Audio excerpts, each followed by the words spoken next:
আন্তর্জাতিক অপরাধ ট্রাইব্যুনালের সংখ্যা যেন বৃদ্ধি করা হয়। মাননীয় প্রধান উপদেষ্টার সাথে আবারও সাক্ষাৎ করে আমাদের পক্ষ থেকে আমরা আহ্বান জানাবো যেন খুব দ্রুত জাতীয় সংসদ নির্বাচনের রুটম্যাপ তিনি প্রদান করেন জাতির সামনে, এবং এই বিষয়টি পরিষ্কার করে যেটা নিয়ে ধোঁয়াশা সৃষ্টি হয়েছে।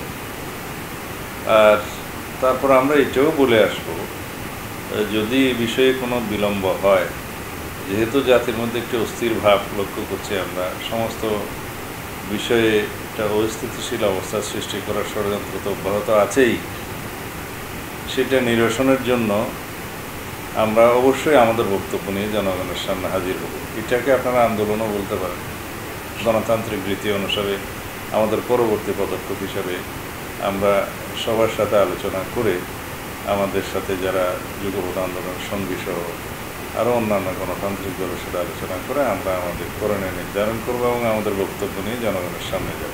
আমাদের কাছে সবচাইতে জাতীয় গুরুত্বপূর্ণ বিষয়গুলো এখন মনে হয়েছে যে আন্তর্জাতিক অপরাধ ট্রাইব্যুনালের সংখ্যা যেন বৃদ্ধি করা হয়। কারণ এই যে ট্রাইব্যুনাল বিদ্যমান আছে তার যথেষ্ট লোকবলও নাই এবং লজিস্টিক সাপোর্টও নাই। এইখানে লজিস্টিক সাপোর্ট, তদন্ত টিম বাড়ানো, প্রসিকিউশন টিম বাড়ানো খুবই জরুরি। এবং সাথে সাথে আমরা আহ্বান জানাবো আরও যেন বেশ কয়েকটি ট্রাইব্যুনাল করা হয়।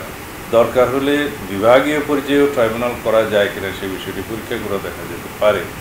কারণ বিচার নিষ্পত্তির জন্য প্রত্যাশিত সময়ের মধ্যে বিদ্যমান একটি ট্রাইব্যুনাল দিয়ে সেটা সম্ভব হবে বলে আমাদের মনে হয় না।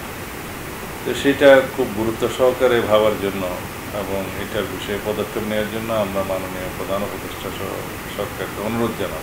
বিশ্বমানের থার্মিক্স রড, সালাম স্টিল থার্মিক্স, দেশের একমাত্র থার্মিক্স রড।